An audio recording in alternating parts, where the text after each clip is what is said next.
Several months ago, Paramount, unsolicited, made an attempt to buy Warner Brothers.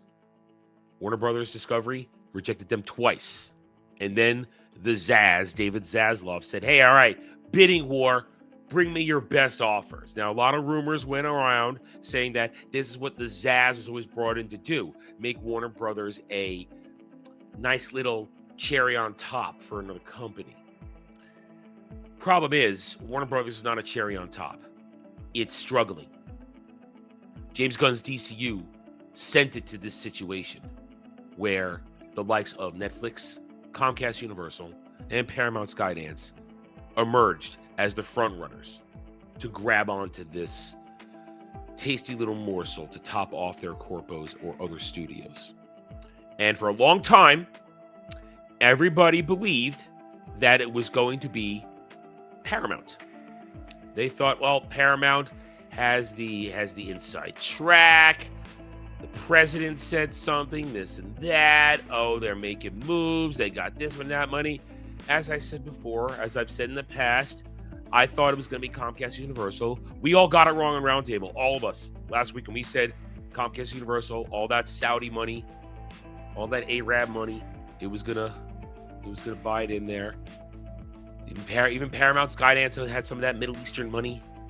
But no, in the end, it was Netflix and their consortium of investors and bankers and stuff like that have won stage one of purchasing Warner Brothers for a massive $82.7 billion. Remember, let's just, by comparison, Disney bought 20th Century Fox for $72 billion.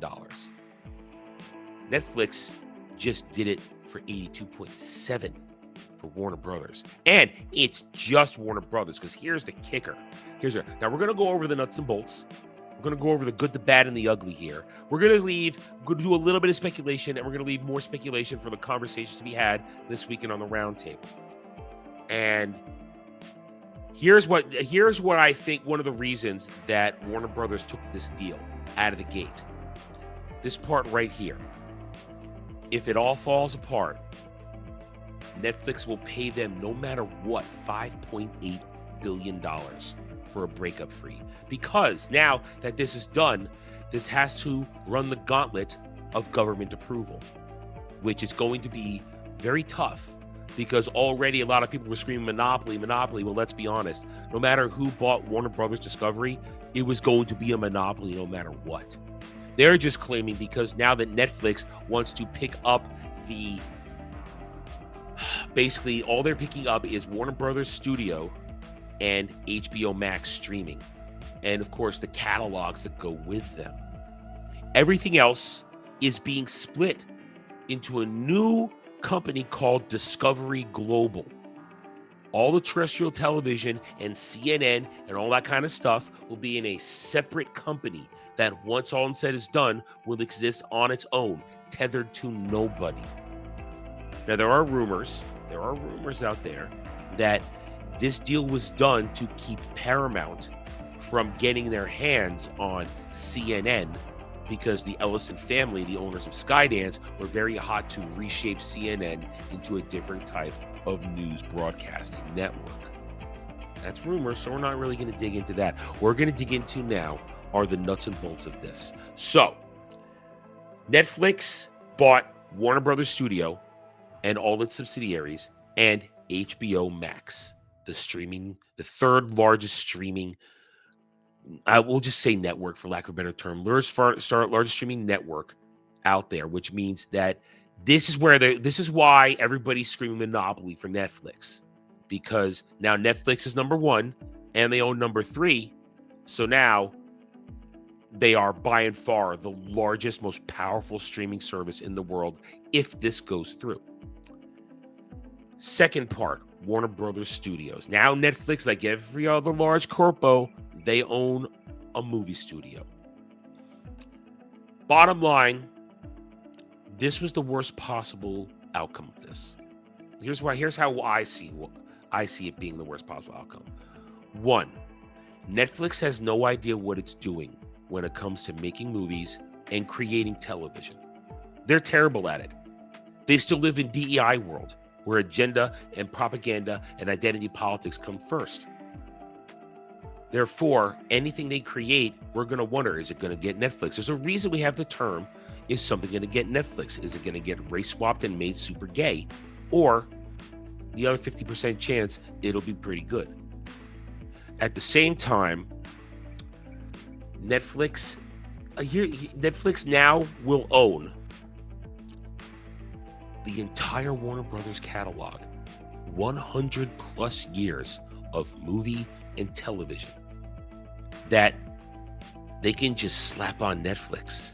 Because there's the question. Here's the question we have to wonder now. These are questions we're going to pose, and we're going to answer and try to break down over the coming days and weeks, and possibly even months as this goes through the process.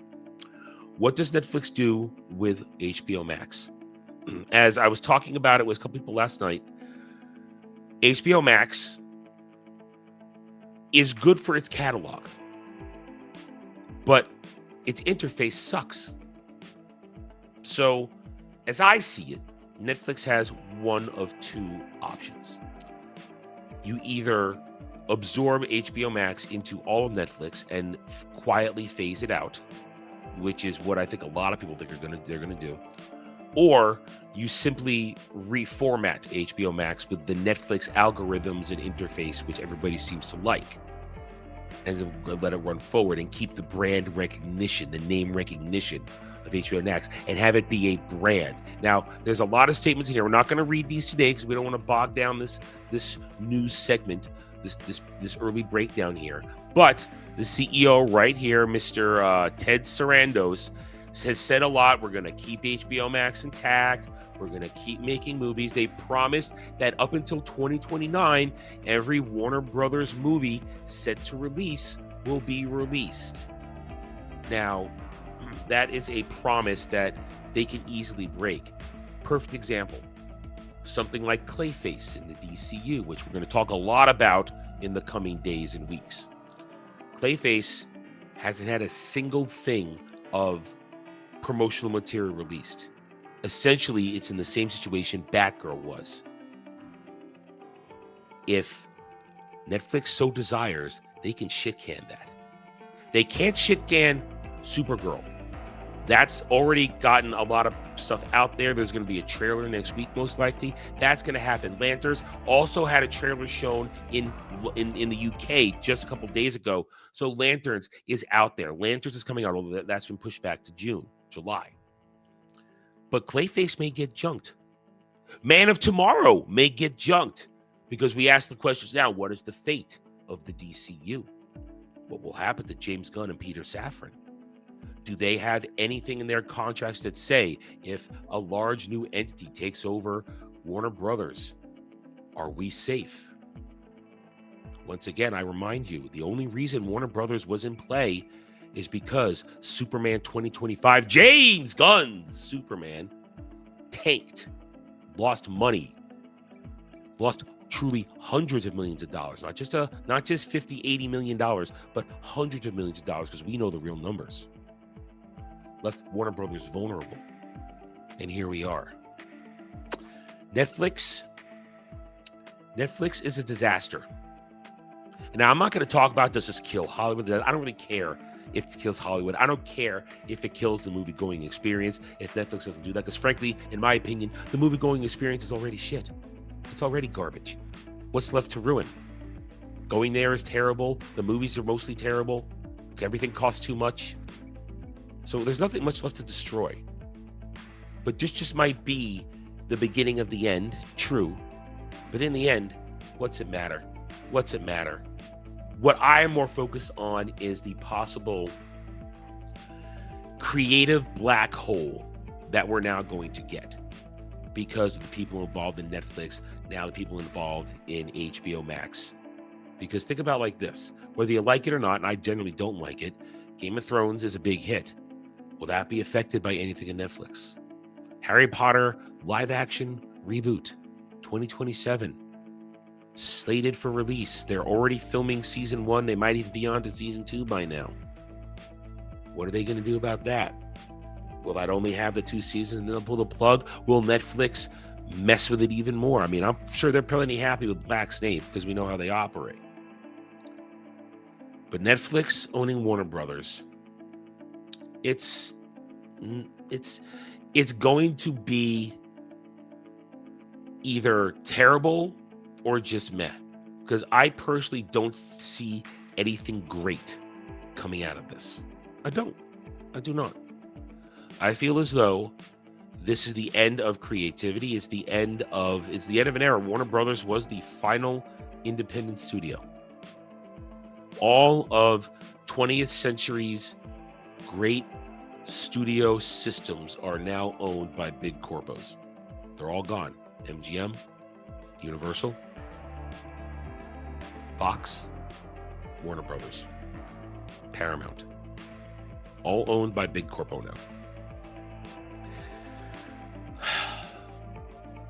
Netflix, good luck. You're going to need it. Because I'm trying to form the proper words here for it, but I do not see a bright spot in this. Because the things that worked on Netflix weren't made by Netflix.